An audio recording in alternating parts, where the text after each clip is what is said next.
Here in Tokyo, signs of safety and mutual trust are evident on every street corner. Bits of trash are not, by and large, skittering down the sidewalk. Graffiti is minimal. Bikes are parked just about everywhere, and there isn't a single lock in sight.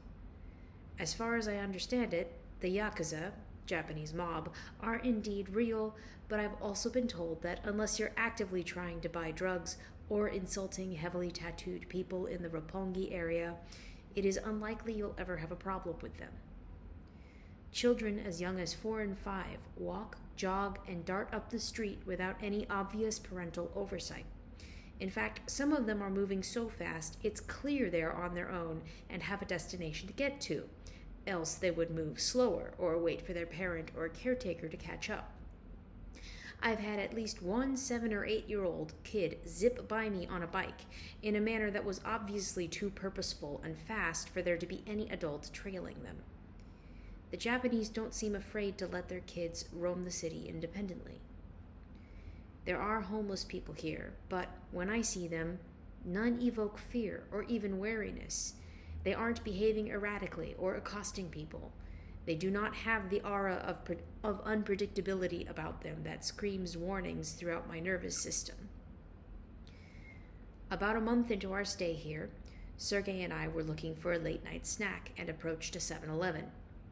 Up ahead, outside the building, I glimpsed a cluster of forms sitting in a circle by the door. Immediately, I tightened my grip on Sergey's arm and was about to suggest that we didn't really need that snack. Attuned as he is to my anxieties, he squeezed my hand and whispered, "It's okay. It's not like that." And as we drew closer, I saw that he was right. What I had taken to be a group of dangerous-looking guys at a distance was 4 or 5 teenagers, one a young woman, enjoying their own snacks and drinks just outside the store. They all had smiles on their faces and were laughing over some joke I couldn't understand. I relaxed, and something deeper uncurled inside of me. Things are so different here. Very quickly, I became confident that as long as I could navigate to and from any location, I would be safe doing so by myself at any time, day or night. The sense of safety, in turn, produced an interesting revelation.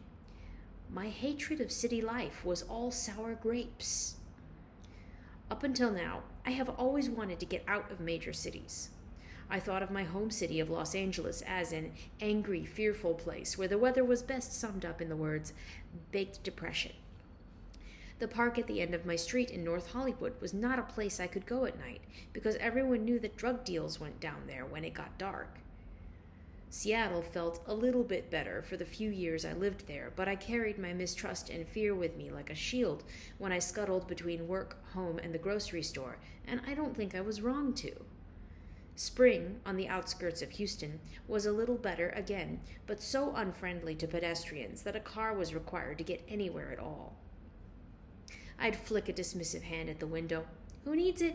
Who wants it? I can satisfy myself with a stash of yarn, a laptop, and a wall of books. Stick me in a forest cabin with those things and I'll be happy.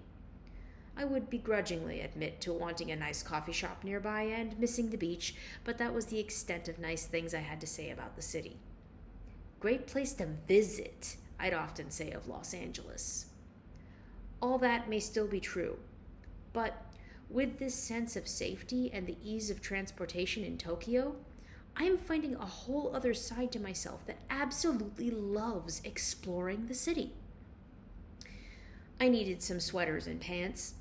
I'd already noticed several stores with styles up my alley, so I charted a course between them. My route would hit 3 stores for clothes, and then hit a 4th for candles before looping home. Without interruptions, the walk would take about an hour and a half. I passed cozy little tea shops, jewelry stores, even a store with several finished black oboes on display, with one front plate hanging in the window. I snapped photos of potential eateries so I could look up their menus later. Every street had a variety of tiny shops and new window displays to peer at. By the time I looped back home, I was shocked by how emotionally high I was flying. Due to bringing the wrong type of payment, I didn't get my candles that day. So the next day's task was to get candles and yarn. I took a 45-minute subway ride to the only decent-sized candle store I could find online. The subway system feels like a maze, and the terminal is an absolute peanut cluster of information to the untrained and Japanese illiterate eye. There are signs everywhere in English, but it takes time to process what everything means and where you need to go. I took the time I needed and eventually found myself at the candle store, where I picked out several lovely ones to take home. Sadly for me, the craft store I angled for was undergoing intense reconstruction. However, as I poked around the area, I got to experience Tokyo's giant 3D cat. I was fairly discouraged by my failure to find a place to buy yarn, so I indulged in a treat while waiting for my next subway car, a fruit sando. This is fruit embedded in a thick layer of cream between two slices of bread. It was sold at a small stall between two subway tracks. I didn't get my yarn until the next day, but I think you get the pattern. Every time I plan my own errands run lately, I marvel at how different it is from errands runs in the States. How incentivized I am to just walk if the location is within 30 minutes. How safe I feel even as the sun sets around 4:30. How much fun it is to detour from my route into random shops that have just the right shinies to catch my eye.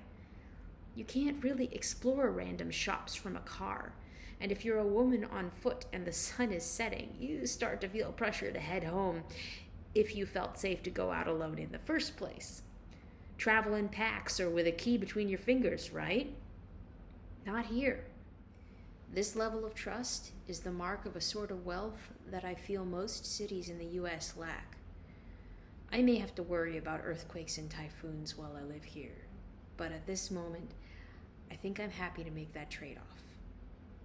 As Christmas rolls toward us, I am even more excited to continue exploring Tokyo.